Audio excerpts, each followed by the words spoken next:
It's time to talk sports. It's Hacksaw's Headlines, a panorama of the world of sports, stories, comments, and opinions. Now, here's iconic sports talk show host Lee Hacksaw Hamilton and co-host John Riley. Who wants to talk sports on a Thursday? We do. From the DIXIELINE Lumber and Home Center studios in San Diego, we welcome you to our Thursday Great Sports Weekend podcast. Good afternoon, everyone. This is Lee Hacksaw Hamilton, along with my co-host broadcasting from left field in the sunshine, the venerable John Riley. We welcome you to our Thursday podcast, brought to you by DIXIELINE Lumber and Home Centers. 9 locations to serve you in San Diego, and the new store in Orange County and Dana Point. You got projects, they have materials, you want ideas. These can be your best friend. They'll be glad to consult with you. DIXIELINE Lumber when it's time to get things done in home, at work, or on the back patio. John Riley, good afternoon. Man, have we got a lot to talk about. It might be the offseason in baseball, but that's forged to the forefront with topics on the table. We got NFL football, we got college football, we got hoops. How you doing? I'm doing good. Yeah, it's the off season for baseball, but it's November, and November is another great sports month. So here we go. Yeah, before that, business items. Hey, if you like sports, when we're done with this podcast, if you like sports, I urge you to check my website. It's all written. It's there first thing every morning. It stays up there. It's leehacksawhamilton.com. You get the best 15 minutes in sports. You get my one man's opinion column. You get the chance to take part in Hacksaw's mini poll. So check out my website. And by the way, when you go to the homepage on my website, there's a big orange box right on the front page. That's for Hacksaw's Insiders Group. I want you to register. That way you'll get on our email list all the special things that we make available. Next item, you're on social media. I know you're on social media. Don't lie to me about social media. I want you to join my Twitter all-star team on X. You can do that quite simply by just using my handle, at Hacksaw1090, at Hacksaw1090. Hit the follow button. We want you to share. We want you to subscribe. If you subscribe, that means you get alerts every time either I or him put something up on the YouTube channel, and that happens a lot. Tell everybody what we're doing Mondays at 1 p.m. and Thursdays at 1 p.m. Want you to be part of our whole social media team. Has John created this? Yeah, we're all over the place on social media, aren't we? We are. We're all over the place, yeah. So we had a lot of topics on the table. Let's get started. Let's talk all things Major League Baseball, because, John, something's happened this week in baseball that's been lost in the shuffle of all the other big sports stories. It's called the General Managers Meetings. Yeah, and A.J. Preller is out there. So it's San Antonio, isn't it? Yes. All right, let's walk through some storylines, and John's going to give us some of his opinions. The Padres, the big story with the Padres has to do with the extension to the manager. And the big media Zoom call with General Manager A.J. Preller and his manager Mike Shildt was pretty impressive. The language they used on the media conference call to talk about the 2-year extension for the manager and the contract offers to everybody on the coaching staff was pretty impressive. And they use words like camaraderie, common ground, and alignment. So there's no doubt that Mike Shildt, A.J. Preller are on the same page as it relates to the roster, what happened, what the adjustments they might have to make. Here's the big issue, though, John. The Padres payroll at the course of this season was $169 million. They got 7 decisions to make with marquee guys like Dylan Cease and Michael King. And what do you do with Profar? What do you do with Higashioka? What do you do with the kid Jackson Merrill, amongst others? If they were to keep all 7 whose contracts are up and deserve pay raises, payroll would bust to north of $205 million. I'm not sure that ownership wants that. There will be a meeting. I'm led to believe the meeting is going to be on Monday between A.J. Preller coming off the GM meetings and ownership group led by Eric Etznieda and Eric Grubner. And they will talk about what the budget should be. I think the budget is going to stay at 165 to 169. And if that's the case, then they can't keep the Juriks and Profars of the world. There's going to be some guys who are going to vacate here. Your thoughts, your reaction to where Padre baseball is, and how about everybody being on the same page as it relates to the extension to the manager and the offers to all the coaches, and now the decisions that are going to have to be made, budget, and which of the 7 do you keep versus let somebody go? Well, good on them for recognizing that Shildt is a long-term dude. What is it, a 3-year deal? 2-year plus the one that's left that takes him through 2027. Right on. Okay, well, it's well deserved. And I remember in the very beginning when Ron Fowler took over the ownership, they wanted to have consistency. They wanted to have stability, like the Pittsburgh Steelers with the general manager and the head coach all being aligned. So maybe they have it now. If I'm looking at that roster, I'm saying keep the pitchers. Give Michael King what he needs, give Dylan Cease what he needs. Profar, I think you've got to let him go. What do you do with Arise? Arise, I originally thought the right thing to do was to keep him as your like number 1 or number 2 hitter. But now, yeah, the more I'm thinking about it, the more I'm wondering, really, is he going to be a casualty when it comes to the math on this thing? One-trick pony. You're going to pay a one-trick pony who just hits, doesn't run the bases, doesn't have a defensive position. Do you pay a one-trick pony 14.6 mil? You might need to do that. I mean, just to kind of keep the core guys together, because you're going to let go of Profar. You're going to let go of Donovan Solano and David Peralta. Tanner Scott? Oh, there's no way they're going to re-sign him. Okay. Higashioka?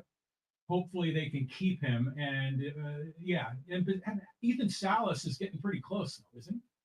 Might be a year away. You're talking about the young teenager, Ethan Salas. So juggling that, this is really going to be hard because they can't keep all 7 of these marquee names. No, but has Eric Cosenza weighed in and said this is what the payroll limit's going to be? Monday meeting. That's what it's going to be about. Okay. But when you consider the volume of money they brought in by the prices they've charged, they raised the ticket prices 50% now on 4 years and sold out. But is that to give them more money to operate, or is that to wipe out the debt from all the deals that Prella made that did not pan out the whole first group of years? That's a tough call. If they stay at 169 to 175, they'll keep probably half these guys. That's about right. But they can't, if they keep them all, it's going to push that thing north of 205. And I don't think Padre ownership wants to go back to that whole luxury tax payment thing. Yeah, you got to avoid the luxury tax, but hopefully they can get right at near the limit. Okay, we go from that. Let's talk about the other teams here. Let's talk Dodger baseball. There's a lot here to cover. Shohei Otani, surgery, torn labrum, left shoulder, minor dislocation. Now we find out they will totally shut down his attempts to throw in the offseason as a pitcher. He's going to obviously do all this rehab on the left shoulder. Now, obviously, he's a right-handed pitcher, but the wear and tear. He's not going to be ready to pitch at the start of the season. Now, he will be ready to be a designated hitter. They do not appear and have any problem with that. Second item, they're shuffling the lineup. Mookie Betts is going back to be their second baseman. Tommy Edman is going to be their shortstop. There is a theory that maybe they go get an outfielder in free agency, or maybe they move Gavin Lux to right field, or maybe they trade Gavin Lux and James Outman to go get another outfielder. On top of that, you've got the whole scenario as it relates to who stays, who goes in the bullpen. And then they've got the guys coming off surgery. They think everybody will be healthy by opening day as it relates to pitching. They believe they're going to go with a 6-man rotation to be protective of all the arms, including the guys that have come off surgeries. Now, there's some guys obviously not going to pitch next season, led by Michael Grove, River Ryan, etc. But that being said, that looks like a pretty complete team. Looks as if they're going to keep that team intact. They're just going to rearrange some positions. And Otani will not be part of the pitching staff. And John Riley says, didn't Otani take some bullpen, like about a month ago or so? He was doing bullpens up until the point that he got hurt in the playoffs. So this is just overly cautionary, right? Well, he can't do range of motion and everything that would take for bullpens in this offseason. Oh, it's that bad. Well, it's a labrum injury. It takes 3 months to recover. Oh, so he can't do what pitchers would normally do in terms of release points and wind-ups and all that. So, yeah, that left arm is still doing stuff. Yeah, exactly. So that's the good news there. What do you think about Betts going back to second base? He is such a valuable player on a team. Anywhere. And you can put him anywhere, and he's great. So, but Mookie Betts is built like a middle infielder, so it's kind of nice to see him. I'll be fascinated to see what moves they make. Their name is being mentioned with Soto. I don't think that's possible. Wow. Here's the name they should pay attention to. I think they're going to get a deal done to get the top pitcher from Japan there. Why? Because you got Yamamoto. Why? You got Otani as the point man. I think they're going to get Roki Sasaki. Roki Sasaki is 24, 30 and 15 in Japan 2.02 ERA, and Sasaki has 505 strikeouts and 394 innings. And because he turned down an offer from Chiba Lotte Marines in Japan to be posted, he's not a free agent because he's never signed a pro contract in Japan. You sign a pro contract, you have to stay there 6 years. He is going to come here like Otani came here. He'll come here at a very affordable package in the international signing bonus rules. You can get a $2.5 million base package per year. The Dodgers have that money in their international pool. That's how Otani wound up with the Angels. He came here at a smaller fee because he was a younger player, was not a free agent yet, and they let him go. So it looks like Chiba Lotte Marines will post him, and everybody that I've networked with in baseball think the Dodgers are going to get Sasaki. They'd rather have Sasaki, the pitcher, rather than Juan Soto, Scott Boras, and the mega contract. Isn't that fascinating? But you get the ace in Japan to add to what is already a deep pitching staff at a very affordable price. Makes sense to me. Well, yeah, it makes sense. You know, this is the rich are getting richer here. And great for the Dodgers if they can pull it off. But I want to see the Padres go out and get Sasaki. I want to see him, go somewhere else. It's just like the Dodgers have turned into this Godzilla of the National League West. Well, they might get that Godzilla pitcher because of who the point men are. Now, granted, Padres have Yu Darvish. I guess anything is possible. Padres could afford Sasaki. The max dollar value is 2.5 mil, but only time will tell. Third team we're talking about. Let's cover Angel baseball. I like this signing. Now, it kind of came out of nowhere. It's typical of the Halos doing it with nickels and dimes rather than being a big money franchise. They call themselves the Los Angeles Angels of Anaheim. Well, operate with a Los Angeles type budget, if you will, but they're not. They just signed Kyle Hendricks, Chicago Cubs veteran right-hander. He was a really good pitcher, encountered some shoulder problems for the last calendar year. Wash away his 4-12 record last year, a year removed from surgery. His career record at Wrigley Field for the Cubs, 97-81, 3.58. They got him on a one-year affordable contract. So he goes maybe to the front of the rotation. I think a very trustworthy veteran before he got hurt. He pitched well right at the end of the season. So they get him. So they're trying to fix that rotation. Now, of course, a week ago, they made the trade to get Jorge Soler from Atlanta, home run bat. The only question I have, doesn't have much of a glove. Who's going to be your DH? I thought it was going to be Mike Trout, or was it Anthony Rendon? And I got Soler. So they got three, quote, DH guys. Who's going to be your DH? But I do like the acquisition of Kyle Hendricks. Thoughts on the Angels? This is so Angels. I mean, Hendricks obviously is a good player. He's a great pitcher. He's not doesn't throw heat, but he knows how to kind of manipulate the ball. But it's just kind of a meh, kind of a pick. I mean, ideally, he would be like your third or fourth guy in the rotation. But if he has to go all the way to the front of the line, the Angels' rotation is going to be trouble. So, they're just trying to be sort of competitive, but not really to win. Okay. Fans Forum chat box is open. This Fans Forum works. You get to join us right at the end of the podcast with comments, questions, opinions. Just hit the chat box, type in, don't send us a book. Just give us a sentence or two of what you think as it relates to the Padres. You're the decision maker, who you keep and who you letting go. Dodgers, would you rather have Soto or the kid pitcher from Japan, Sasaki? Any Angel fans out there, feel free to join us. I do like the acquisition of Hendrick. They're not done by any stretch of the imagination. So the Fans Forum chat box is open. You can tell us what you think, ask a question, make a statement. One of us is going to respond. You like it, great. You don't like it, tough crap. That's what Fans Forum is all about. Next baseball topic, John. First of all, you must have had like 12 cups of coffee this morning. You are on fire right now. Okay. There's a lot of topics on the table. Okay, here we go. Okay, let's get the big board up. Okay, let's talk about the general managers meetings and the storylines. We'll start with the New York Yankees. That's why that logo is the first one on the board. This is unique. All these players had the chance, had opt-out clauses in their contract, could opt out, become free agents, or opt out and negotiate an extension. Garrett Cole, the ace of the Yankees, opted out of his contract. Now, he had 4 years, $144 million left in the original deal.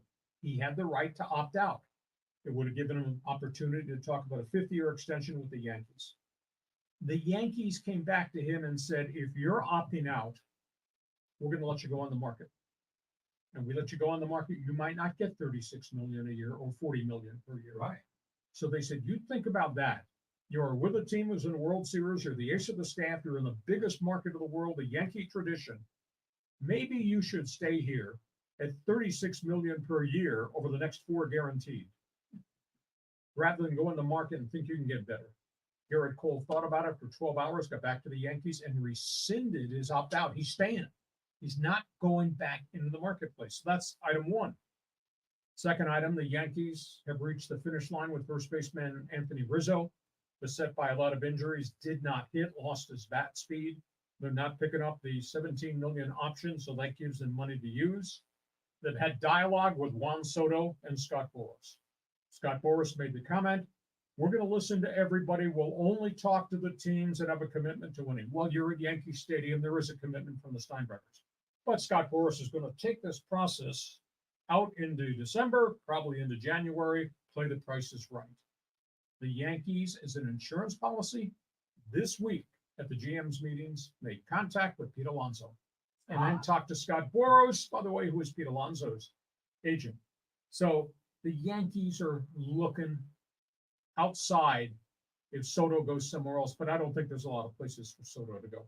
Okay, so that's the Yankee storyline. Boston Red Sox. Guess who they contacted? Blake Snell. Red Sox have obviously a history of spending. Obviously, in recent 2 years' time, have pared the payroll to get below the luxury tax. They're ready to go back into the marketplace and spend. They need veteran pitching because they force-fed a lot of young guys. They've been in a rebuild. A lot of young guys in the everyday roster. Red Sox, I thought, played pretty well considering there's no veterans there. They're talking to Blake Snell. But that price tag, because it's represented by Scott Boras, is going to be mega. Now, can the Bo Sox convince Blake Snell you can pitch in Fenway Park? You want to come here? This is the state-of-the-art price. We'll pay you because they have paid state-of-the-art prices prior. But we're not sitting here in a holdout situation for $40 million per year because we've never given a pitcher that kind of money. The Boston, Blake Snell. Cubs are shuffling some papers. Cubs are going after Corbin Burns, ex-Milwaukee ace, Baltimore's frontline veteran. He wants, obviously, multi-year big money, but the Cubs have got the budget space and are looking for frontline pitching. That kind of makes sense to me. Toronto, I should say Texas. This is a different story off the field. Remember Skip Schumacher? Yeah. Popular guy, ex-Cardinal, ex-Padre, then became a coach, then managed in Miami for 2 years, opted out of his last contract in Miami. Many thought was going to the White Sox. Evidently decided, no, I don't want to go to Chicago because of the Reinsdorf situation and how bad it is over there. He's gone to Texas. He's gone as the assistant to the president of the Texas Rangers, Chris Young. Nice relationship. He's going to get Schumacher, bright baseball guy, very much respected. He's going to become a front office executive. He's going to be the assistant to the president. So great learning curve there for him. Oakland Athletics logo. They had a deadline this week. All major league teams have to submit to Major League Baseball the structure of their marketing program for 2025. New logo, whatever. Oakland Athletics have informed Major League Baseball their logo will be the A's. Just the A's, just the Athletics. No mention at all Sacramento, where they're going to play.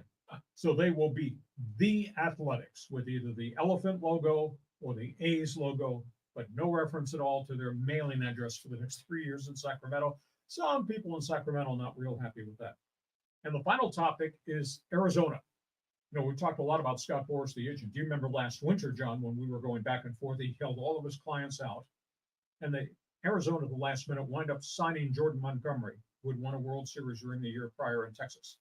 Jordan Montgomery got to camp late, pitched really poorly, got hurt, came back into the rotation, got shelled, got sent to the bullpen. About 2 weeks ago, Ken Kendrick, the owner, said the amount of money they paid Jordan Montgomery was $21 million per year on a 3-year deal. It was the worst investment he ever made in baseball, and he blamed himself for doing it. So now you got a pitcher who's been told you are a horrible investment. And the question is, how does this guy come back to pitch for Arizona knowing what the owner of the team thinks about him and said publicly, which I thought was a stupid thing to say. Well, now Mike Hazen, the general manager, met with Montgomery and has indicated that he will shop Montgomery in a trade. But who wants the next 2 years at $42 million for a guy that couldn't stay in the Arizona rotation? So Arizona gave him a bad contract. He didn't live up to the contract because he was hurt and he pitched really poorly. And then the owner badmouths him. Man, Arizona, boy, they put themselves into a bad situation. So, John, those are hot topics on the table. You tell me where you're going to go. You want to talk Yankee Stadium, Fenway Park, Wrigley Field, talk to Skip Schumacher? Go ahead. We're getting like comments here from the live stream viewers that your mic isn't working. What the hell's going on around here? I'm trying to debug it as we're talking. So anyways, just a comment. Garrett Cole taking the the bird in the hand rather than two in the bush, because there's nowhere else he can go. The Sacramento's got to be this. I mean, that is so disrespectful. Even if it's just for a couple of years, just go with that. Oh, they're saying my microphone isn't working either. What the heck are they saying here? So let me go back and check something here. Aha. Okay, is it working now? You tell me. Hopefully it's working now. Somebody in the chat box, tell us if we're live or if we're dead. We don't have technical problems, and I will tell you, these podcasts are sometimes difficult to get off and running. Okay. No, you're good. So, okay, we're good now. Okay, so I think I had a setting wrong. You can blame me for that. Okay, comment on Garrett Cole electing to stay where he is and renege on his "I want out" clause. Where else can he go? I mean, he's getting $36 million a year. I was just doing the math. There's no one else is going to pay him more than that. I mean, unless it's a creative thing like Verlander. Didn't he get like 40? Yeah. So I think Garrett Cole he's did the smart thing and just, re-upped. He's got a contract. Take the money, The Soto situation. Is there a place for him to really go? And by the way, Scott Boras said this morning at the GM's meetings, we're not going to talk to anybody about deferred money. We're not doing Otani contracts. So that throws another complication into it. Soto, there's very few places he can go, right? I mean, you figure the two New York teams and the Dodgers. I mean, could you imagine like a wild card like the Mariners or someone else stepping up and ponying up the money? I don't see it happening. Not for that kind of money. What do you think about Blake Snell, Boston? Interesting. But still, I think Blake Snell, he struggles, in the early part of the year. The Boston media and fan base aren't going to put up with that goofiness that he has early on. So that might not be a good fit. And Schumacher in Texas to be a front office guy. That's a dude, man. Yeah. Schumacher is a dude. And I'm happy for him. It's funny how there's all these Padre connections with the Texas Rangers. So there was no good place to go. Venable ends up taking the White Sox gig, so he left. Does he fill in for Venable, or was Venable was like a bench coach, wasn't he? Yeah, in Texas for Bochy. Will Venable has been all over the place, learning curve. He was with the Giants prior to that. Yeah. Houston. So he's learned at the foot of some pretty good people. You almost said Max Venable. I know, his dad. Yeah, I remember him playing for the Giants back when I was a kid. So good on Schumacher. He's an asset to wherever he lands. Okay, all things baseball. You got an opinion about Soto, opinion about what Garrett Cole realized? Feel free to join us. And if we're having microphone problems, we apologize. We'll just try to soldier on through this. So we go from baseball on this Thursday podcast to all things NFL on the weekend. Yeah, week number 10. We're going to talk about some must-see TV. Let's talk about the Chargers. The only words I can use right now as it relates to the quarterback, Justin Herbert, let it rip. Chargers can't run the football. I'm alarmed that the Chargers are not protecting Justin Herbert. They're exposing him. He's been sacked 24 times. But Justin Herbert has 10 touchdowns and only one pick this season. He's got a QB rating of 101. Now, they play Tennessee this weekend. Tennessee is miserable. Tennessee is 32nd in the NFL in offense, all kinds of quarterback problems. Get this, Tennessee is number 1 in the NFL on defense. You talk about wasting great defensive efforts. Their offense is averaging only 296 yards per game. They're dead last. Their defense is giving up 269. That's number 1 in the league. Chargers win this game, but after the Chargers win this game, then they start playing real people. They got to play Baker Mayfield, Tampa Bay. They got to play in Atlanta against Kirk Cousins. They got to go face Patrick Mahomes, Arrowhead Stadium. They got Joe Burrow, Cincinnati coming in. So they're going to start playing real people. should be 6-3 by the time we do the Monday bonus podcast, but then they start playing real people. So you got Chargers, Tennessee, Baltimore, Cincinnati. This Thursday night game is a doozy. I've been following this a long time as a voice of the Chargers and Seahawks. I pay a lot of attention to statistics. I read stuff till my eyes fall out of my head. Stop laughing. You know I do that. I know you do. Lamar Jackson has a quarterback rating of 120. I've never seen that type of statistic over the course first half of the season, 120. So you got Lamar Jackson. Wow. You got Derrick Henry. You got 2 tight ends. You got 3 wide receivers. So you got Baltimore sitting on all the cylinders, and they're going to play the Bengals and Joe Burrow. Joe Burrow's got a quarterback rating of 108. Joe Burrow's got 20 touchdowns and only 4 picks. He's doing this whole thing in Cincinnati almost by himself. Outside of Joe Burrow and Jamar Chase, who else did the Bengals have? So that's an interesting Thursday game. Sunday, this will be fun. You think Jaden Daniels, pretty good quarterback, Washington? Yeah. Jaden Daniels, meet JT Watt. Washington, Pittsburgh. That Commander offense against that Steeler defense. Now, Jaden Daniels has over 2,400 all-purpose yards. Their offense is averaging 392 yards per game in Washington. That's really special. But then there's the Steeler defense. 15 takeaways, 19 quarterback sacks, giving up only 310 yards per game, and just making life miserable for quarterbacks. On third downs, opposing quarterbacks only convert 32%, that's the bottom number. So Jaden Daniels, welcome to reality. That is JT Watt coming after you. That's going to be a fun game to watch on Sunday. Detroit at Houston. I use the word bulletproof to talk about Jared Goff. He is having a phenomenal season. He's got a quarterback rating of 114. Do you know Jared Goff, the one who used to turn the ball over with the Rams all the time? Yeah, boy, he's come a long way. What a job Dan Campbell has done. You got Detroit, Houston. Now, there's a big issue developing in Houston. They have a ton of injuries. They've lost 2 wide receivers, their top 2 wideouts, Nico Coleman and Stephon Diggs. They lost one of their tight ends, and now they don't have their star linebacker, Will Anderson. So suddenly Houston's a little bit beat up. They've kind of cooled off. Detroit at Houston.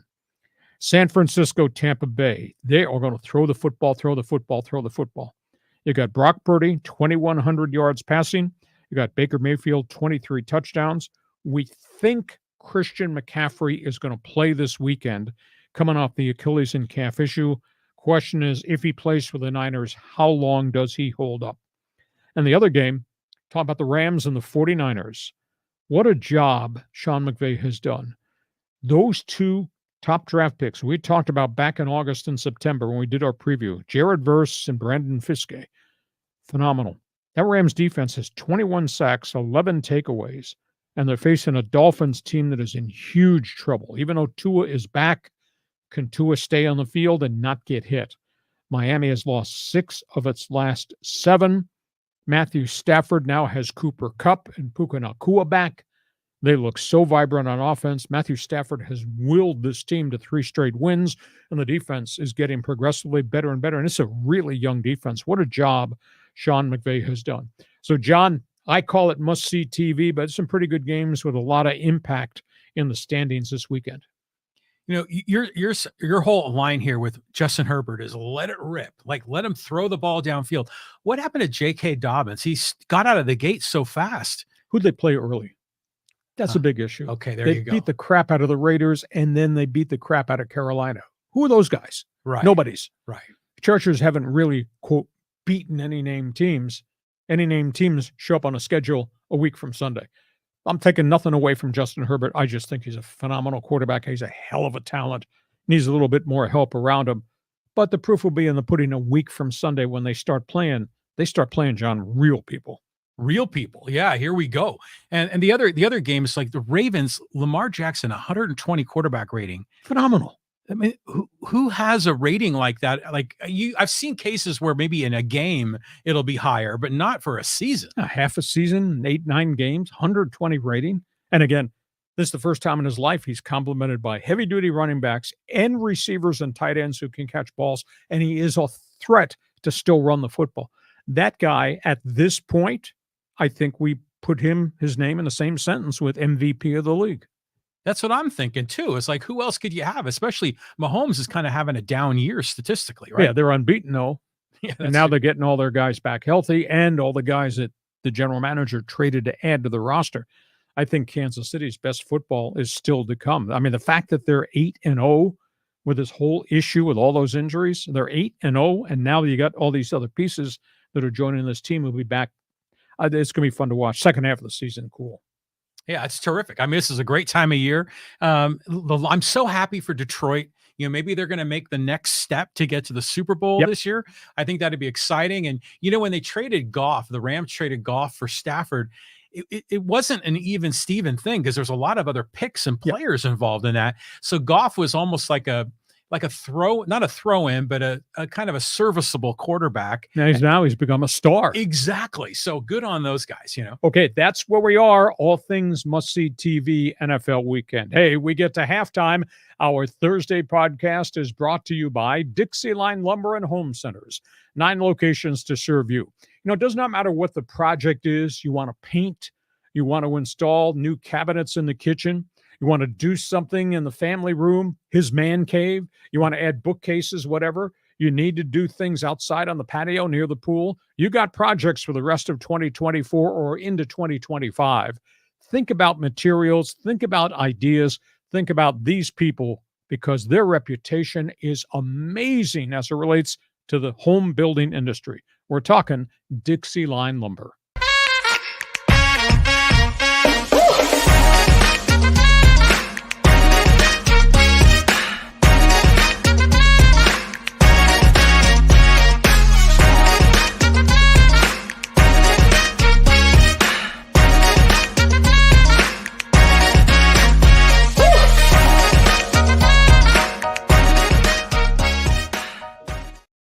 We are back as we get ready for the second half of our Thursday podcast, heading towards the great sports weekend. Couple of notes. When we're done with this podcast, we open it up for you. I'd say first-time callers, long-time listeners, jump on board. We call this Fans Forum. John, just briefly describe how everybody who's with us on the live stream can be actually part of the podcast. Yeah, it's your chance to ask Hacksaw any question you have in the world of sports. Just type it in the live chat on Facebook, X, or YouTube. We'll get you involved in Fans Forum. You like sports? I write sports every day. See that address right at the top of the screen? That's my website, LeeHacksawHamilton.com. When we're done with the podcast, I invite you, I'm mandating, go to my website, just check out the volume of information. It's always there. It's refreshed first thing every morning, LeeHacksawHamilton.com. Also on the homepage of the website, there's a big orange box. You can fill that out. Join Hacksaw's Insiders Group. You'll get on our email list for all the special things we send out. We want you to share. We want you to subscribe to the YouTube channel. When you do that, you get alerts every time we put something up on our YouTube channel, which is almost every day of the week. And by the way, you're on social media. Don't lie to me. I know you're on social media. I want you to join my Twitter all-star team. Just go to X. Type in my handle, my name, at Hacksaw1090, at Hacksaw1090. I am looking for followers. We're trying to push my total over 10,000 followers. So feel free to become part of my Twitter all-star team. John, let's go to the second half of this podcast, and we've got some other notebook items around the NFL. The NFL trade deadline. I mean, there's a lot that went down, huh? Yeah, there were a total of 16 trades made overall. There were 9 trades made the final hours right before the deadline. Let's just recap a couple of the important ones. Detroit Lions have been beset by injuries to the defensive front, losing Aiden Hutchinson, their superstar pass rusher, losing Marcus Davenport, the pass rusher on the other side, losing one of the defensive tackles. They traded with Cleveland. The Browns kind of getting into fire sale mode because their season has collapsed. They got Zadarius Smith. They got him for, I think it was a 5th-round draft pick. Zadarius Smith is big and physical. He's a rock-solid defensive end, so that was a good acquisition. The Steelers, who historically have never been involved in trades, got involved in trades.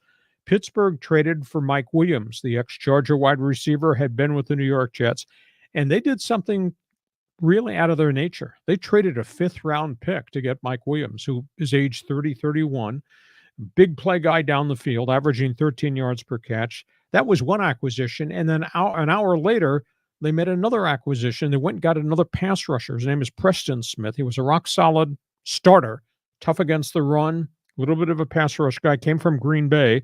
They got him. So the Steelers, who historically have never traded picks, traded 2 picks to make these deals to get Mike Williams and to get Preston Smith. Washington, this deal came out of nowhere. Nobody expected this. New Orleans was giving up on the season, traded cornerback Marshawn Lattimore. Now, he's been injured this year. He goes to play for Dan Quinn, Washington Commanders. He's a really gifted cover corner. That is going to be a great addition to the Washington defense. And Arizona made a trade with the Denver Broncos. Broncos had elected to put Baron Browning, a pretty good rush linebacker, on the trade block. He goes to the Cardinals, and he's going to play for John Gannon. That coach, quietly and efficiently, has really made Arizona a much more competitive defensive team than they showed the last group of years. So they get Baron Browning, who I think was a pretty good linebacker in Denver, and he's going to add to their pass rush to go with what seems to be an offense that's really evolving, thanks to Kyler Murray and Marvin Harrison and what they've done with James Conner. So suddenly, out in the desert, Arizona looks like they're a player in the NFC. They're having a much better season than I actually thought they would be. John, your thoughts on the trades? Wow. Yeah, the Cardinals, they've been in the bottom for so long, so it'd be nice to see them progress. But I'm intrigued by the Steelers getting Mike Williams, because now that Russell Wilson is the quarterback, he's been pretty effective, a lot better than Justin Fields. What's the receiving core for the Steelers? I'm trying to remember the big names. The big name is George Pickens, big, rangy wide receiver, but he's hot and cold. But now you put Mike Williams on the other side, and suddenly George Pickens might not be looking at double coverage all the time. So what you got is a real deep threat guy versus Mike Williams, who can create physical mismatches. He's a big guy from Clemson. He can make the tough catches over the middle. And they have a third receiver, Pat Freiermuth, who catches a ton of balls out of the tight end slot. And obviously they've got Najee Harris, the running back. So suddenly Russell Wilson's got some components around him to make plays down the field. And Pittsburgh, I would have never ever imagined this. You can lie to me if you want. Could you ever imagine Pittsburgh been 6-2 at this point of the season? No way. When they started the year, they had 2 one-year rental quarterbacks you didn't know. Yeah, that's incredible, the work that Mike Tomlin has done there. But how do you feel if you're a Green Bay Packer like Jordan Love? They traded away one of their defense rush guys. So, I mean, how does that put them at a disadvantage? No, because they've got young guys. And I think this was a salary cap related thing. And Preston Smith was not getting all the snaps at defensive end. He'd become a situational guy. I think I had been told that maybe he asked for a trade. That's okay. So he goes to Pittsburgh, which got a really good defensive front with Cam Hayward on one side, and you got a physical veteran now on the other side, Preston Smith. And they've always got active linebackers, make all kinds of things happen. So, but like I said, Pittsburgh came out of character. They traded 2 draft picks. Hell, they haven't traded draft picks ever. Not in a long time. But Pittsburgh usually outsmarts everybody in this league. So maybe they're changing their tune as the business of football is changing. New general manager, Omar Khan. Oh, okay. There you go. That explains it. Modern day general manager, conducting business a little bit differently. So you give up 5th and 6th round picks, but you get Mike Williams, who's going to make Pickens a much more dangerous receiver, and you get help for TJ Watt on the defensive side with that other defensive end. And then what do you think about Washington? I mean, I think Dan Quinn's done a hell of a job. Jaden Daniels has been a surprise rookie. And now you get Marshawn Lattimore, really good athletic cover corner. I just like the fact that Washington's NFL team is relevant again. Yes. It's been so long, and it's great to see the young kid have a lot of success. So, good on you, Washington. Just let's go make it happen. Okay, all things NFL. You got a comment on the trade deadline, feel free to jump on board. By the way, the Chargers did not make any deals. And a lot of controversy in LA. Why would Joe Ortiz not do anything? Well, there's the rationale is suddenly Justin Herbert has made all those receivers much more dangerous. Suddenly, Quentin Johnston isn't dropping footballs, and he's making big plays down the field and yards after catch. Suddenly, Ladd McConkey looks like the player we thought he would be when he got drafted. And suddenly, Josh Palmer, who's been dinged up, he's catching tough receptions down the sidelines and over the middle. He's making plays, and all of a sudden, Ortiz says, I don't need to trade a 5th-round pick for Mike Williams. I got at least 3 guys we now can trust to work with Justin Herbert. That's the rationale. Make sense? It does make sense. Initially, you're wondering why they didn't make the deals, but all those guys are performing. Ladd McConkey, to me, looks like he's still 16 years old. Oh, but he's a tough dude running out of the slot. Yeah, he does a great job. So good on Herbert. He's got some good targets. I'll send an email to Joe Ortiz. To Joe from Hacksaw. RE, let it rip. Just let Herbert do what Herbert does well. I mean, the numbers he's putting up are pretty impressive, but do protect him, do pass block. Yeah, but who's the offensive coordinator again? Gray Roman? Yeah. I mean, is he going to want to go to an unbalanced attack, do you think? Or is he going to stick to his guns? He may stick to his guns, but part of those guns are firing blanks because they're not running the football very well. To me, the most important thing going forward, better pass protection for Justin Herbert. That's huge. You know, it's cool. You see a lot of the offensive linemen really protecting their guy. And if it's like I think it was like the last 2 game, weeks ago, New Orleans, the guy took a cheap shot. yeah, and then the Starting center, Bozeman. yeah, he knocks the guy over, and I love that. I mean, they're standing up for their guy. Yeah. And by the way, the guy that created that havoc with the late hit and bending Justin Herbert's ankle and foot, almost a $12,000 fine from the league. Good. Yeah, that makes sense. Okay, that's all things NFL. Jump in board. Fans Forum chat box is open. It is November. It is the start of college football's rush to the playoffs. And this is a really important time of the year for the teams that are ranked at the top. Yeah. We got some undefeated teams still going. Okay, let's just go through. The first college football poll is out. Let's walk through that.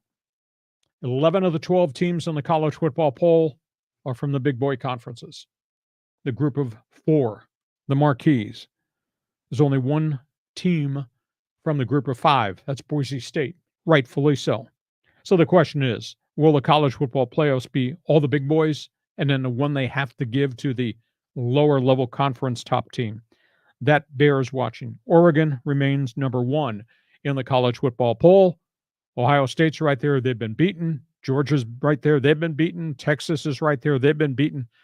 So obviously somebody with 1 loss and some people with 2 losses are probably not going or are probably going to make it.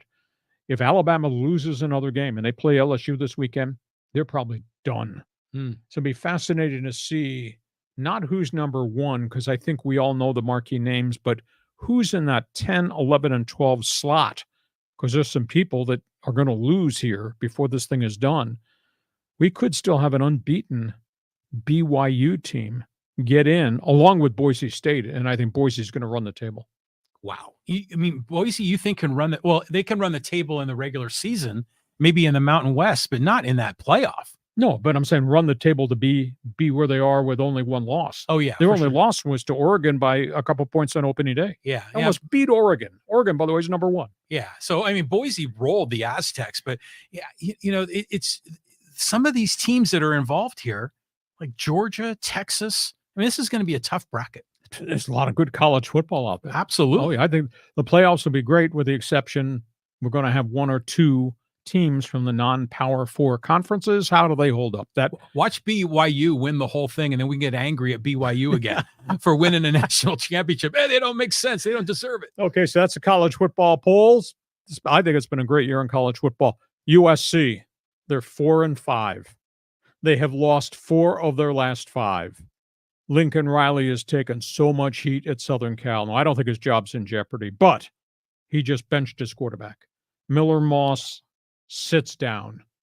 His play has regressed since the 6-touchdown game in the Holiday Bowl at the end of last season. He's thrown 9 interceptions. His decision-making really is suspect. They're going with a guy who transferred in after a fabulous freshman year at UNLV. His name is Jaden Mayava. And Mayava threw for 2,400 yards and 20 touchdowns as a freshman at UNLV and then disappeared. Showed up at USC. He's going to be the starting quarterback for the rest of the season.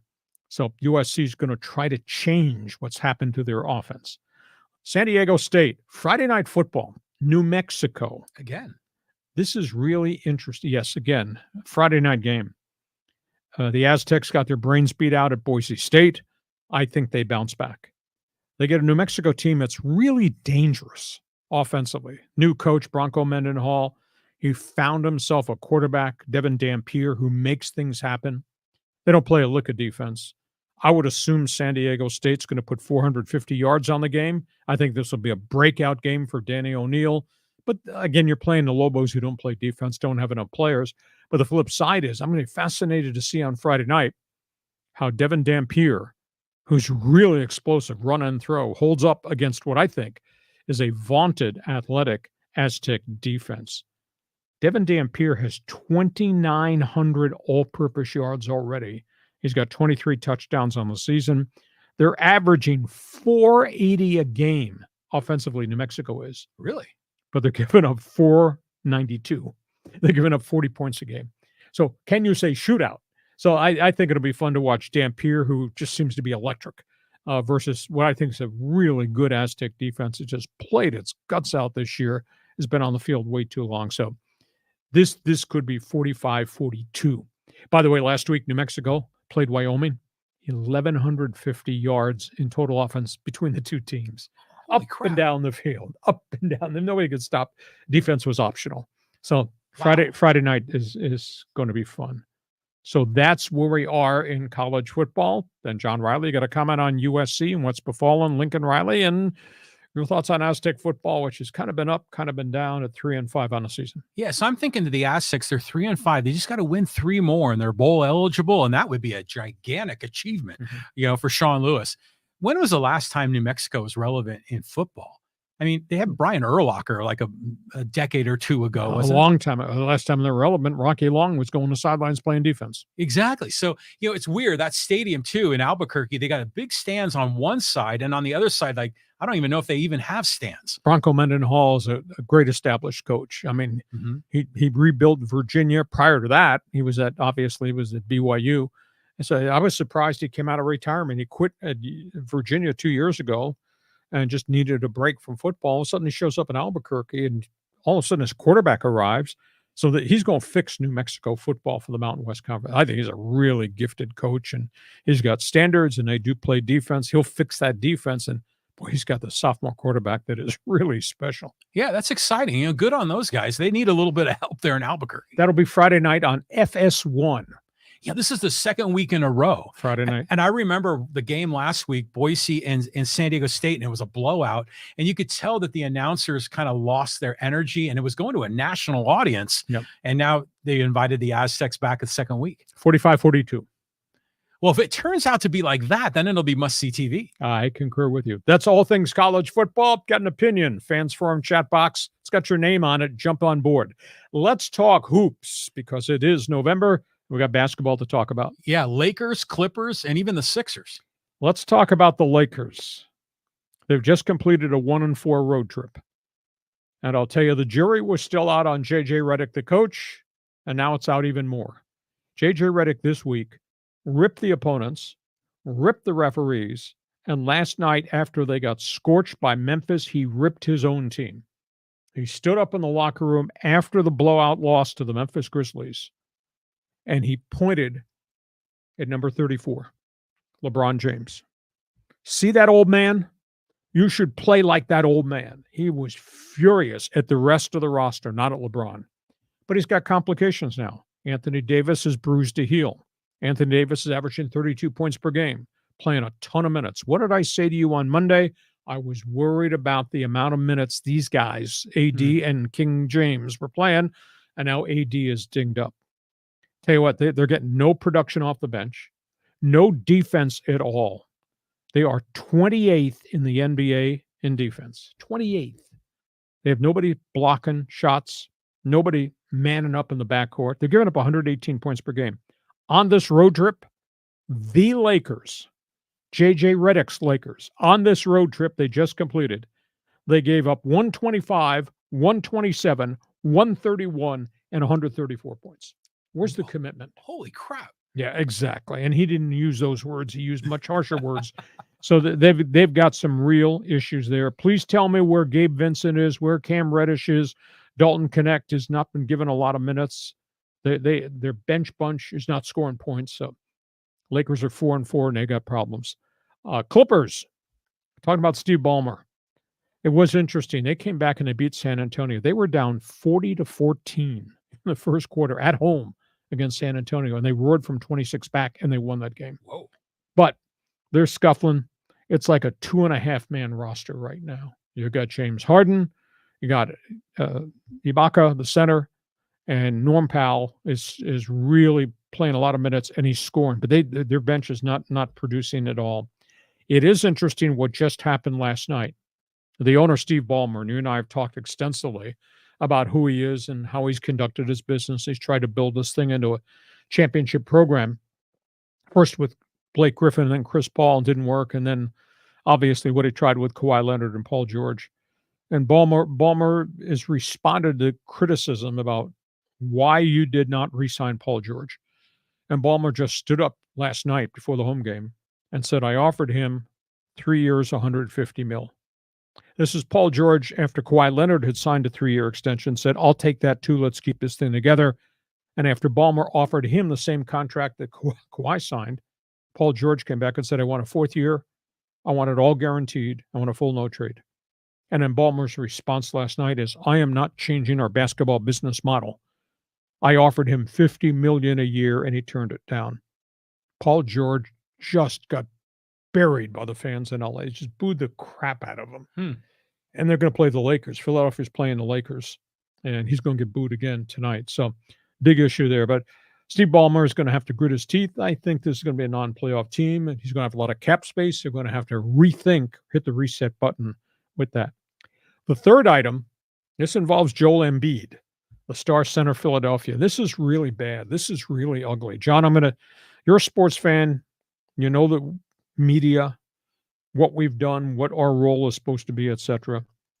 Embiid was suspended for 3 games without pay, a $1 million fine. He got into a confrontation in the locker room after a game with the lead columnist of the Philadelphia Inquirer. Embiid had not played a game all season. He had a knee issue that dates back to when he wanted to play in the Olympics, and then he wasn't right. A columnist wrote in the column about how Embiid has let this organization down. He doesn't practice with any consistency. He always seems to be hurt. Embiid is always lecturing the media about his role, what he's done, his legacy in Philadelphia. They haven't won bleep since he's been there, even though he's a great player. So the columnist writes this opinion piece early in the week. He makes reference to Embiid, saying, you're always talking about your legacy in Philadelphia. You're always talking about raising your son in the memory of your deceased brother. You know, if you want to leave a legacy, come to work every day and be prepared to play and contribute to this team. Embiid lost his mind in the middle of the locker room when this columnist, Marcus Hayes, walked in. They got involved in a heated argument. He put his hands on the guy. Whoa. So the NBA had an investigation immediately. The NBA suspended Embiid for 3 games. The columnist went back on the Philadelphia Inquirer website and withdrew the sentences making reference to Embiid's deceased brother and his son. It's a big, big issue. The organization met face-to-face with the columnist and totally apologized. Embiid has refused to apologize. So you tell me, as a columnist, as a talk show host, I have a right to say what I think I perceive as it relates to how Embiid is, how he conducts his business, how he carries himself. But when you step over the line and you're talking about your legacy and you're always talking about your kid and your deceased brother, isn't that kind of far-fetched? You're dragging family members into this thing. If you want to call Embiid a stiff or a malingerer, you can do that. But now to say you want to be a reference to your child, come to work and be prepared to work hard. And I don't see that. I thought that was, for the columnist, I thought that was way over the line. So you're a sports fan. You read everything you can. You know what we say on talk shows, etc. Give me your spin. What's the responsibility of a columnist? I'm just trying to get over the image of Joel Embiid, who's just huge. Can you say 7 foot, 250? Yeah, and confronting just a regular Joe. Like, boom. Yeah, I mean, imagine if you got into a brawl with Joel Embiid. He's like twice your size. I mean, he would just crush anyone he got around. So clearly, you don't make comments about deceased, brothers and kids when you are challenging him and essentially challenging his manhood. I thought it was way over the line. It was over the line. But Embiid obviously needs to control himself. Embiid's a smart guy. He really is. But sometimes he makes dumb decisions like that. So he just has got to tone that back. I'm thinking about 134 points for the LA Lakers defense. Yeah. I mean, it's hard to score that many points in a game. They're not going to win anything playing defense like that. JJ Redick, we're 8 games into the season. It's like he's lost his mind. I mean, up and down the sidelines. He's barking at everybody nonstop. His post-game press conferences are kind of like passion plays. But you can't lose your mind. You got to solve the situation. But, Right. See that old man? You need to play like that old man, making reference to the greatness of LeBron James. So I don't know, John. I don't know if there's the right hire, but they're not playing very well. I just have a sense that JJ Redick is probably is questioned about whether or not he was legitimate to be a head coach in the NBA. So I think he's puffing out his chest a bit to prove that he is a guy that can do this. But yeah, after a while, the barking wears out its welcome pretty quick. To your point, you got to solve the problem. I concur. And the bench, you look down that bench, is there anybody who can play in the NBA that you really trust on that bench? I'm not so sure. And like I told you last Monday is when I brought it up, AD and King James are playing way too many minutes this early in the season. Way too many. Remember when we were praising Rob Pelinka for reassembling the roster, getting all the glue guys and everybody on that roster? Hasn't worked. And it didn't work. But then for a while it did, and then it didn't. And now they're just kind of stuck in a rut, it seems. All things basketball, feel free to jump on board. Give us an opinion there. Last topic on the table, college basketball season opened last night in San Diego. That was fun. That was kind of electric. We're talking about those two guys. San Diego State and my alma mater, UCSD, to kick off the season. I was glued to the TV set the whole way through. Even though you painted your face, you didn't go to the game. You sat in front of the TV. Now, would you paint your face red and black, or did you paint your face blue and gold? I would be schizo on that one for sure. San Diego State. We talked on Monday in our preview that this is kind of a challenging season for that head coach, for Brian Dutcher. I mean, he's got 8 new guys, 4 transfers, 4 young pups, trying to make it fit. They beat UCSD. It was a game of streaks. San Diego State an 11-point lead. I thought, blowout city. They're going to put them out in the parking lot by halftime. UCSD came back. UCSD, down by 11, had a 12-0 run. Then he had a 12-2 run on the second half. They were standing out there, burying 3-point shots, which kept getting them back in the game. Aztecs wound up with their own 12-0 run on the second half and finally pulled away. Miles Byrd, first game as a starter. Boy, this kid looks like he's a star, and he is only a sophomore. Miles Byrd goes for 20. Nick Boyd, the transfer of Florida Atlantic, took him a while to get going. He kind of looks like Matt Bradley. He scored 11. BJ Davis, young pup, he scored 11. Man, does he explode in and around the basket. They survived 15 turnovers. They did hit 8 threes. So if you got guys who can stand out on the arc and pop it, that really helps. Magoon Groth, the 7-foot Sudanese center. This is going to be a long process. 1 point, 1 rebound, all the minutes he played. He looks so big, so tall. And they're going to have to bring him along slowly because I'm not sure he's really ready to be a complete player. And Jared Jones, a transfer from Middle Tennessee State, 9 points, 9 rebounds. I like what I see. They got themselves another week. They play Occidental on Tuesday. And then a week from now, they go play Gonzaga. And then they go to the tournament in Vegas. We're going to play Oregon and Cal and Tennessee or maybe Texas A&M. But I do like the firepower. I tell you, Miles Byrd just looks so different to me in terms of confidence and tenacity. And so I think they're going to be fun to watch. The bigs are going to need some time to develop, but boy, they got perimeter guys who can stroke it. Miles Byrd had a hell of a statistical game last night. Yeah. It wasn't just the 20 points. It was the rebounds and the assists and the blocks, and he was just everywhere. And he's another dude, playing like a man, and he's got a little bit of a swagger, which I like, so he can kind of set the tone for this team. BJ Davis is really, really fast, and you can see him making moves around the basket. He's young. He's got a lot to learn. There's a lot to like there. Nick Boyd looks real smooth out there. As a fan of the Aztecs, I saw the talent, and it's just like what Brian Dutcher said. We have the skill level. We have the talent level. The question is, can we play together?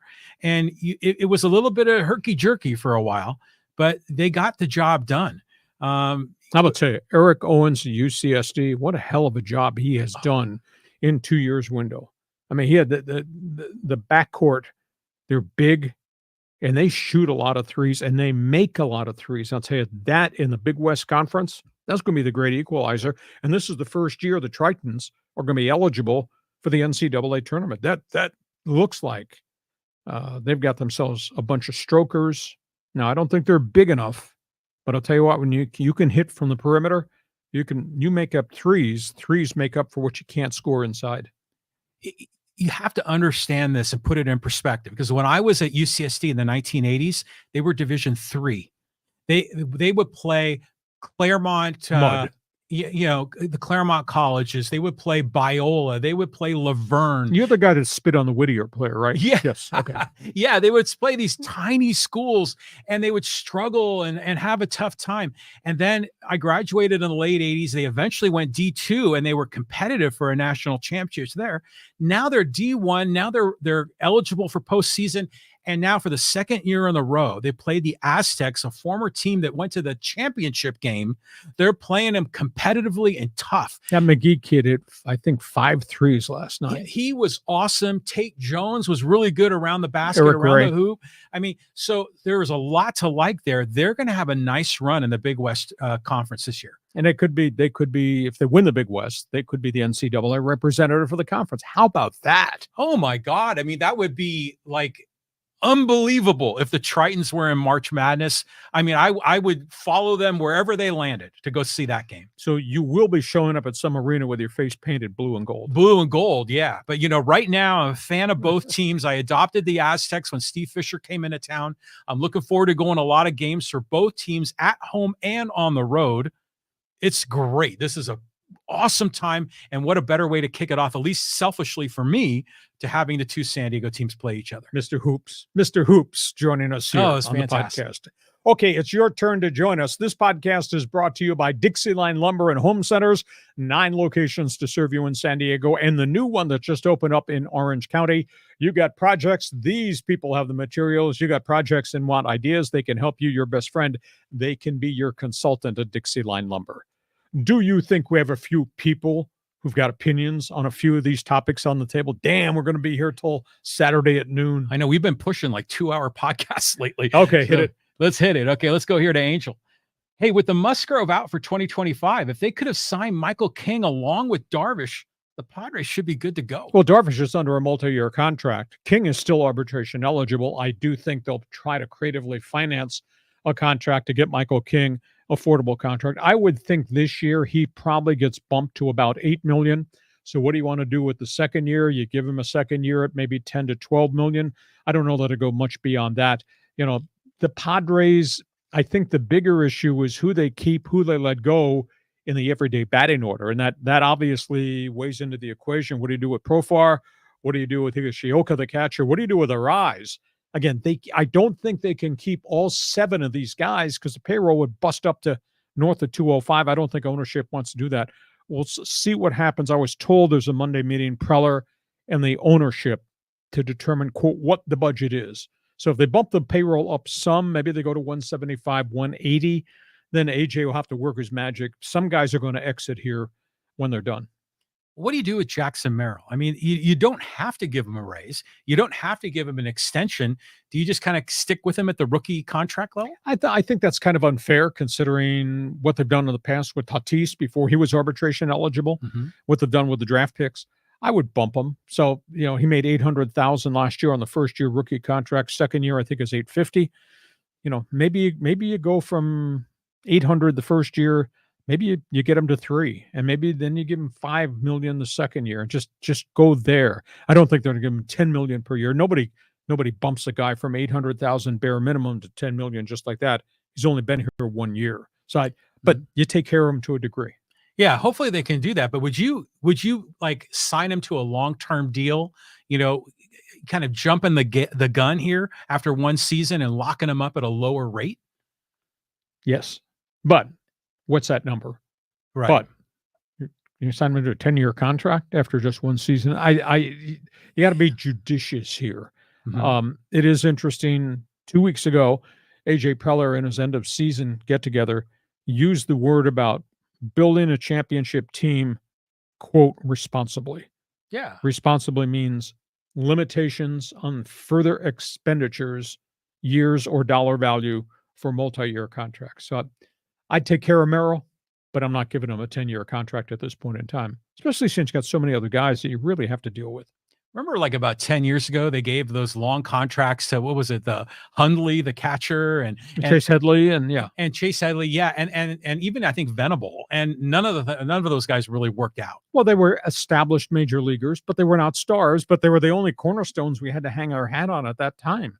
I mean, Hundley and Headley had roared through the farm system, and I got to know both those guys really, really well. I liked them; they were pros, but they were 260 hitters who, I mean, Chase Headley had the 1 year hit 32 bombs, but then he got hurt and his career never quite matched that one great year he had in San Diego. But you have to trade carefully.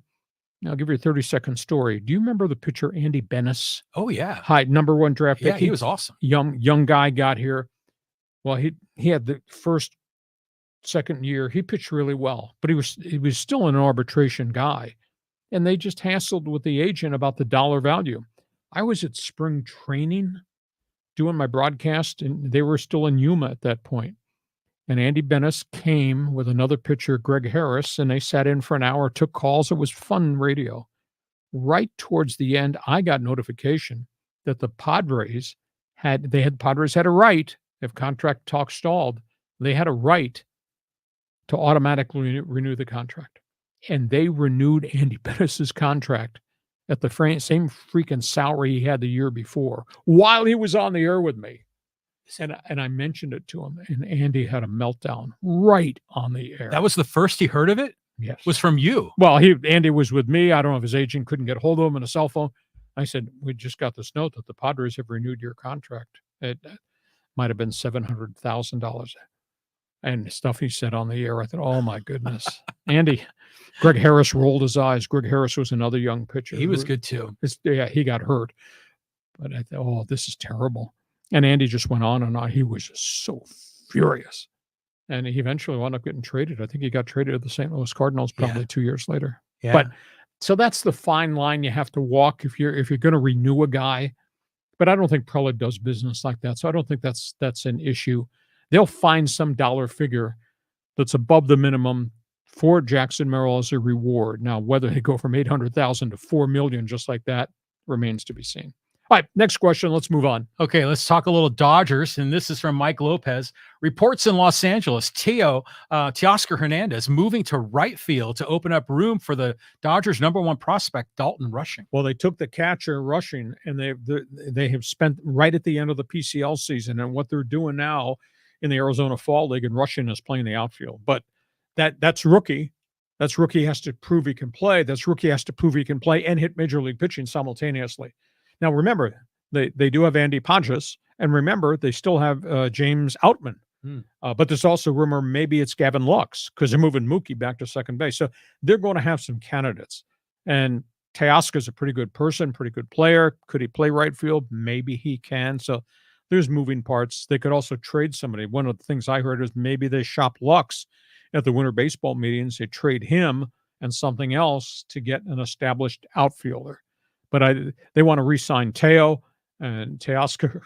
Now, they just offered him the qualifying offer, which is only $21 million only. He made 23 last year on a 1-year deal, so I don't know that he wants to take a pay cut to stay, so that they may have to bump him a little bit more after the 33 home run season. So, yeah, there's a lot of moving parts as to what the Dodgers are going to do. What happened to James Outman? Because when he first came up initially as a rookie, he was killing it. Stopped hitting. And then all of a sudden, he was hitting under 200. Yeah, and then he sent to Oak City, and then he hit the hell out of the ball. They brought him back up. He didn't hit. Then they wound up sending him back down. He never, ever came back because Andy Padres came up, and he played more credibly at home plate. So, but Outman's still in the mix. People called at the trade deadline to talk about him, but Dodgers did not want to deal him at that point. Somebody might be moved, might be one of the outfielders, might be Gavin Lux. Somebody's going to get moved, I think. Now, Lux was like their #1 prospect for a very long time. Bad knee injury. Yeah, that's when he torqued it in the spring training against the Padres. I remember that.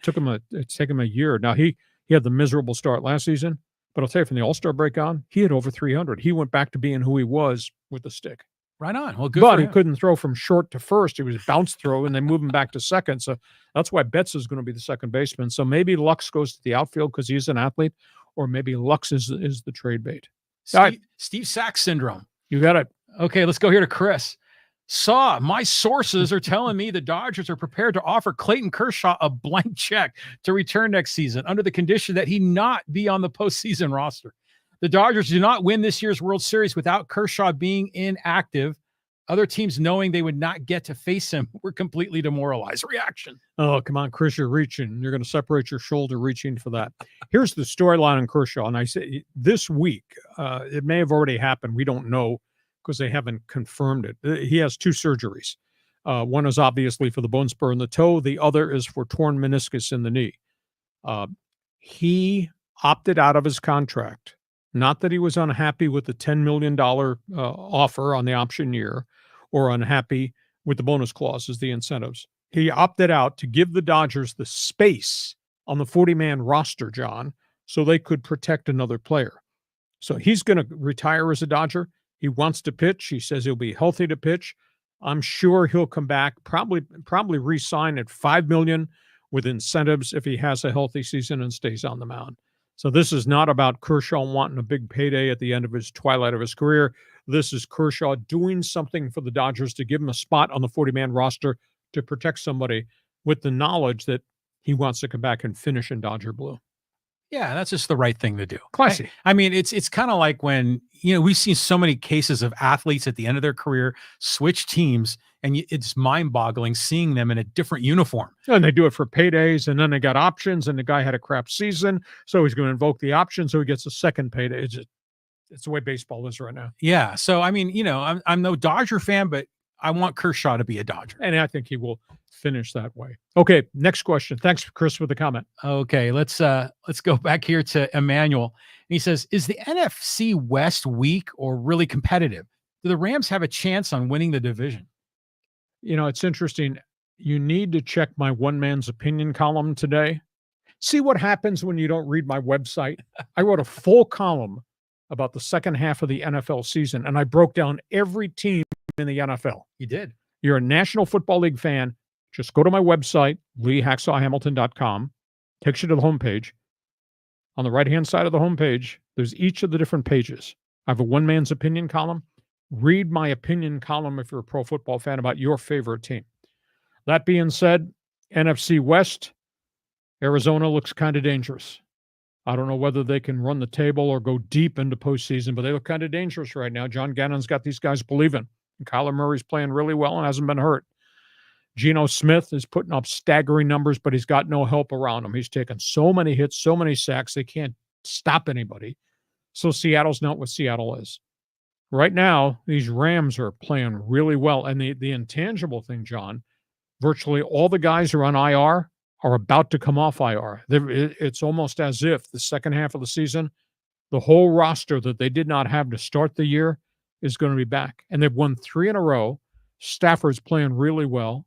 Cooper Kupp is back. Nakua is back. Obviously, the running back, Kyron Williams, has been very serviceable, near 100-yard games.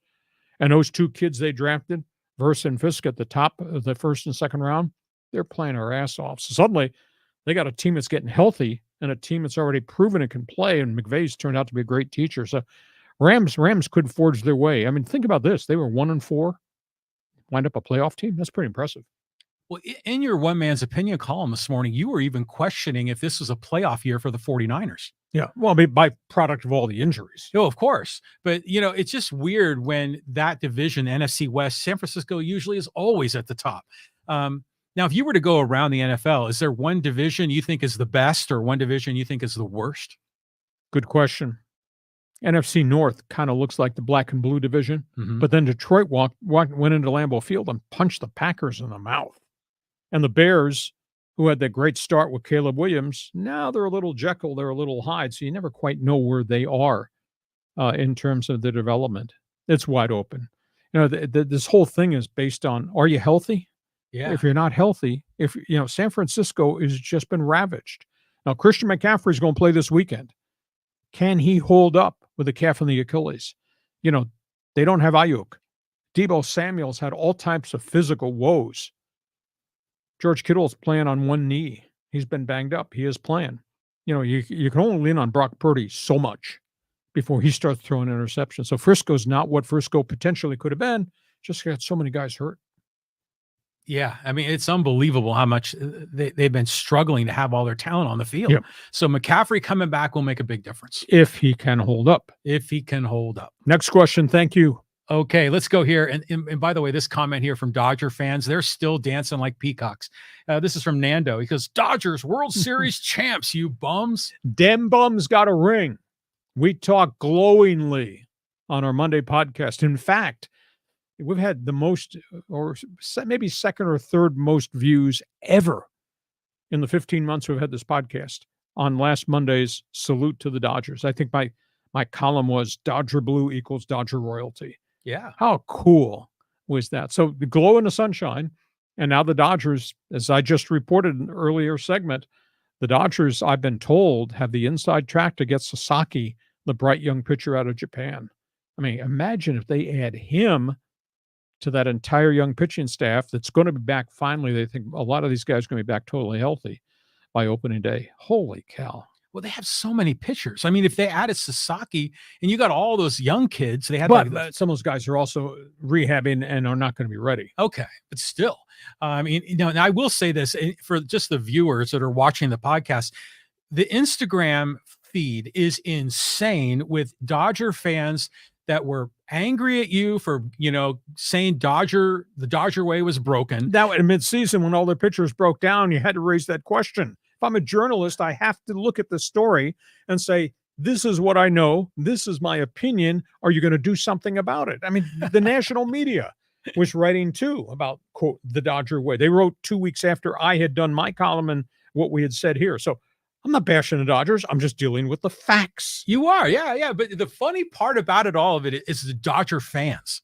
That's the funny part about the whole thing, because they're bagging on you when you were critiquing him. Then they were bagging on you for the Padres, and they're saying, oh, he's a San Diego fan. He's not an LA fan. He hates the Raiders. He hates the Dodgers, yada, yada. By the way, did the host show up wearing a Dodger hoodie? You did. And then I got bagged by a Padre fan. You did. It is whichever way you turn. And now we did the video on Instagram of you praising the Dodgers for winning the World Series. And they went out there and they did it on the field.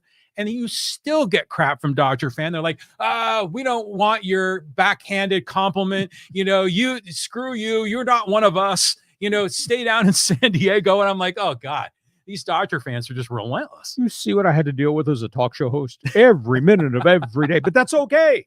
Hey, we're here talking about your team. Sometimes it'll be good, sometimes it'll be bad. Sometimes it's one man's opinion, but it's great to have you as part of our team.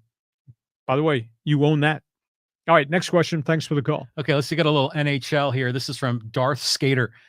Winnipeg Jets versus the Colorado Avalanche. Should I bet my firstborn son on the Jets winning or only my house? Just the house. Keep the kid. I mean, the kid might turn out to be a hockey player and you'll be the parent of a hockey player making mega money. Don't trade the kid yet. Winnipeg's off just an unbelievable start to the NHL season. Colorado's got a lot of guys dinged up, and they had hoped by this point they were going to get their captain, Gabe Landeskog, back. He's been out 2 years with cartilage transplant surgery in his knee. He's practicing, and he's still not cleared. Colorado has had injuries in goal. Winnipeg right now, at this given moment, on Portage and Main in Winnipeg, which is the coldest street corner in North America. I've been there, I know. By the way, Winnipeg fan, you like my sweatshirt today. Winnipeg right now is playing really great hockey. Whether they keep this up, whether they keep their people healthy, but as long as you have Connor Hellebuck back there in goal, you got a chance to be really, really good. Got to keep him healthy, too. Got a long way to go, but World's not going to take those wins away that the Jets already have. It's been a blazing start in Winnipeg. I'm surprised. Hey, you guys standing on Portage and Main before the snow comes? I bet you're damn surprised, too. Well, there's Winnipeg. All the fans are piling in. All Canada. And T. Will has a comment. He goes, Hacksaw is going to need to start a daily Winnipeg Jets segment. These guys, I warn you, I don't want you to have a heart attack. If one of these days I show up wearing Winnipeg Jets gear, you'll know I'm a kind of a Jets fan. And that's coming from somebody who's a Maple Leaf fan, who's married to a Montreal Canadiens fan. So just understand that I might show up wearing Winnipeg Jets gear. How you going to react to that? This is all so awesome. Okay, going international. Here's another comment from Angel. Loved your baseball and football movie list. Are you planning to do basketball and hockey movies? Well, we've already done the hockey thing. We did the slap shot thing. And how would hockey fan access the movie review we did on Slapshot? How do they do that on YouTube? Well, just Google Lee Hacksaw Hamilton slap shot, and I'm sure it'll come up. Okay. So if you're a hockey fan, but we have talked about doing basketball, we have been talking about hockey, but we did the baseball and football things, and we've gotten a lot of unique and very different reaction. Like anything else, everybody's got an opinion. I get bombarded with emails. How come you did not rate Rudy as the top football? Well, Rudy was okay, but Rudy was not in my top 10 list. I think it got honorable mention. Yeah, it did. Along the way. So everybody's got an opinion. When you have your own podcast, you can do your own rating, right? Right. You know, I'm just thinking in my head of all the basketball movies and even the basketball TV shows like The White Shadow, which I loved. But there are a lot of really interesting hockey movies. I mean, the one about the 1980 USA team. Miracle. Yeah, the Miracle on Ice. I mean, and then, of course, Slapshot. And I mean, what are the other hockey movies off the top of my head? Maybe the Mighty Ducks. Yeah. You asked me too quick. I'd have to think about that. But yeah.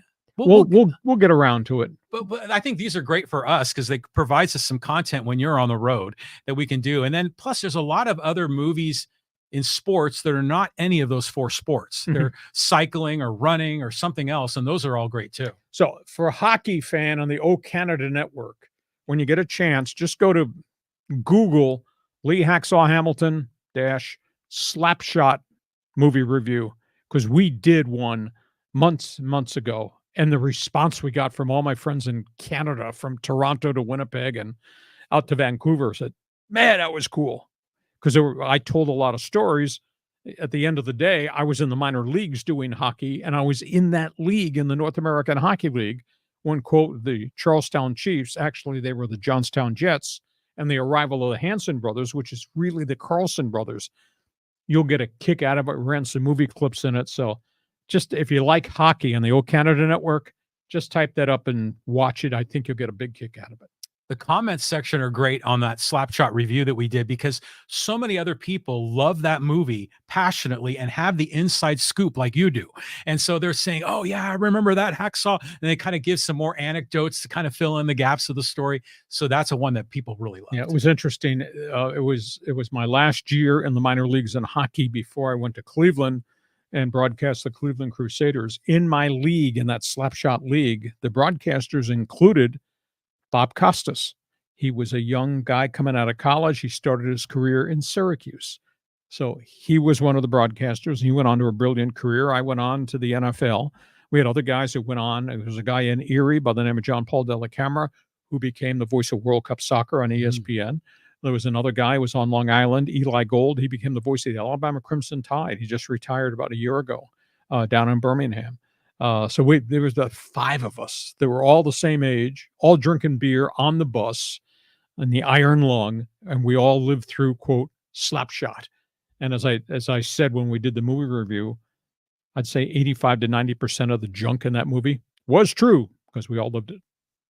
What an all-star roster of broadcasters. Yeah, it was cool. That's unbelievable. You see, remember Bob Costas just retired from baseball play-by-play. Yeah, he's going to continue to do freelance stuff on networks, but he did a great career. Great career. He started out drinking beer, riding buses with the Syracuse Blazers. While I was drinking beer, riding buses for the Mohawk Valley Comets. And we both used to go into Johnstown, Pennsylvania, where the Charleston Chiefs were, and got our ass kicked.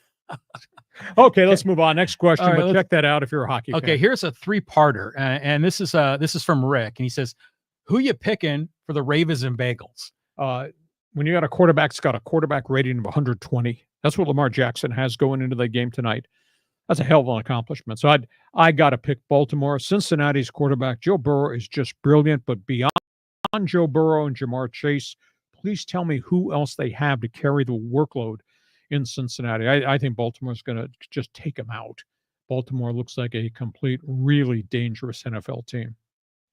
Well, there's the other two parts of this question from Rick. Rick said, also, can you pick the over-under? And I will make a 2-team parlay for $1,000 on your picks. Oh, don't do that. I don't bet. I work too hard for my money. You can do what you wish. Just take what I said. I think Baltimore is going to blow them out. There you go. Okay, let's talk some Lakers with David. Lakers are going to be so bad this year because of getting mini LeBron. They will have so many issues until LeBron decides to retire or leave Los Angeles. Well, they're capped out because of AD and because of King James, and now they have kept their draft picks, but this is going to be a process. I mean, these guys on the bench haven't played really well, haven't shown that they can make a difference coming off the bench, and all the yakking from JJ Redick is not going to change the fact that these guys have deficiencies, and that falls at the front door of the general manager, Rob Pelinka. He made the decision to go get the Gabe Vincents of the world and the Cam Reddishes of the world. And yes, some of those guys have been dinged up, but they just don't look like that's a complete basketball team. And they're not playing one iota of defense. I mean, when you're giving up the kind of points they just gave up on this road trip, well, I mean, when you allow Detroit, 14 and 68, scored 131 on them. Detroit. You allow that to happen? What does that say about your team responding to the coach? And JJ Redick's having meltdowns with everybody. Yeah, that's insane. Horrible defense. And AD's dinged up now. Well, what about Dalton Connect? I mean, what's your early analysis on how he's gotten his pro career started? Was 1 for 7 last night, shooting threes. Really? Yeah. He's young. He's going to need reps. And Rui Hachimura did not play last night because he got sick. So now you don't have AD and you don't have Hachimura. So it's 2 of your 5 starters. And then nobody's playing a lick of defense. And the young guys led by Connect off the bench are just kind of overwhelmed by all this. So, you can say, well, it was a 1-4 road trip. That's 4 bad games. But please tell me, is it going to get better? I don't know. If you don't have AD, 100% AD, and you got LeBron, and those 2 guys are playing so many minutes, that's a big issue. David, wish I had better news, but that's where we are right now. We'll see where it goes. Next question. Okay, let's go here to Raul. He says, Lee and John, what is the status of the sports arena? Redevelopment, do you both see this becoming a reality? I think yes, but the wheels move very slowly as it relates to the political issues in the community, zoning ordinances and all that. Stan Kroenke is the guy that's got the right to build the arena. I'm told it's going to get built, but it's just been a slow process. It's going to get done. Yeah, I think it will. And it's interesting because in that part of the Coastal Commission has a limit on, I think, 35 feet for the height of buildings there. This obviously is going to require some exceptions to that rule. And I think the voters voted to pass it, but then it didn't pass the legal mustard, and so had to go back to the ballot. So it's been messy, but it's got to get done. And that part of town could really use a big upgrade. And I think it will, because Kroenke, what's his history, track record? Doer. Oh, yeah. That's where we are on that. It's a good question. Takes time. Next question. Okay, there's a lot of people here sounding off about the election. I'm not going to go there. Okay, let's get some social media. And there's a lot of good comments there. And we'll go to here. Let's talk a little Padres. This is from Matthew. That wasn't Schilt's decision. That's a dictatorship. And Preller told Schilt to pitch cease. More importantly, the Dodgers traded 4 players to get Machado and could have signed him. Why didn't they? He's a cancer, and the Padres will never win. His huge ego and clubhouse off-ball behavior. That's why Judge and Turner took less money to play elsewhere. Then Preller acted desperately to sign Bogarts and Cronenworth to really bad contracts. I think some of the contract extensions or some of the contracts they gave were kind of excessive. I think it will come back to haunt them. That's why I said this had to be a World Series year. They didn't do it. Some people say they choked. They got beat by the Dodgers, who were possessed. Next year has to be a World Series year, because after that, then they're going to wake up and they have a bunch of guys going to be 35 with contracts to go to age 42. They have players in the farm system, but those guys are at least 2 years away. The Solaces and the DeVries of the world, that's a ways away. We'll see what ownership does. At this meeting, I believe it's going to be on Monday with Preller and ownership about the budget, will give us a much better handle as to whether they're willing to bump this payroll back up. AJ's going to have to move some players off the roster. But I totally disagree that Machado is a punk or a bum any longer. I think he's a consummate team guy. I think he's matured as a person. You got Tatis, who's shown the flashes of being a star again. Obviously, Merrill's something good. They've compiled a really good veteran pitching staff. So, you're acting like it was a 69-win season. It was a 93-win season that had the Dodgers 2-1 and let the thing get away from them. I mean, they're pretty good. And I still think it's a complete team. Now, it'll be a different team by the time they get to the Cactus League in February. I guarantee you, because all teams are different because of budgets and and payroll and a luxury tax, I still think it's going to be a good team. You know, you can't really blame the Padres losing out on Aaron Judge and Trey Turner. You can't blame that on Machado. I mean, that doesn't make any sense. It's not like those guys are saying, "Oh, I don't want to play with Manny." But Trey Turner went to the Phillies because I think his wife is from Jersey. Mega contract, by the way. And the mega contract. And Aaron Judge is beloved in Yankee Stadium. And why would you ever leave if you were getting a competitive deal? I think Machado is misunderstood. I think people are stuck on what he was like 10 years ago. He's a mature man now. And that whole business with the Dodgers and, Dave Roberts making up that big story about he threw the ball at me, that was just garbage. It's just trash. It was just to change the narrative. That's all. Yeah, but it reinforced the Manny Machado bad guy stereotype, and I don't think it's deserved. But we can't walk away from the fact, and AJ Preller tried to walk away from the fact, 24 straight shutout innings at the hands of the Dodgers when you had the series 2-1. That should be eating at everybody. I mean, or is it just baseball? No, it's not just baseball. That was the Padres could have won that series and could have run the whole table and won the championship, and we'd finally have a parade in San Diego. But no, the Dodgers win it all, and I think we're cursed. Okay, but appreciate and respect what Dodger Blue did, please. Oh yeah, for sure. I concur. I mean, if you're upset, imagine Yankee fan right now, how upset they are because they weren't competitive at all. No, that was just a disgrace. I mean, especially the way Game 5 unfolded. Can you imagine doing talk radio in New York? Do you think I'd offend a few people? I should be on WFAN. Yeah, that'd be good.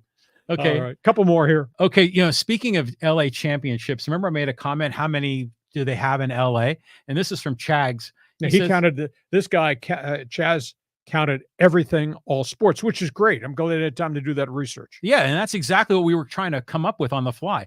The Lakers have won 17 championships, 11 in LA, UCLA basketball 11, USC football 11, Dodgers 8, 7 in LA, Rams 2, 1 in LA, Kings 2, Galaxy 5, LAFC 1. That's 48 all in LA.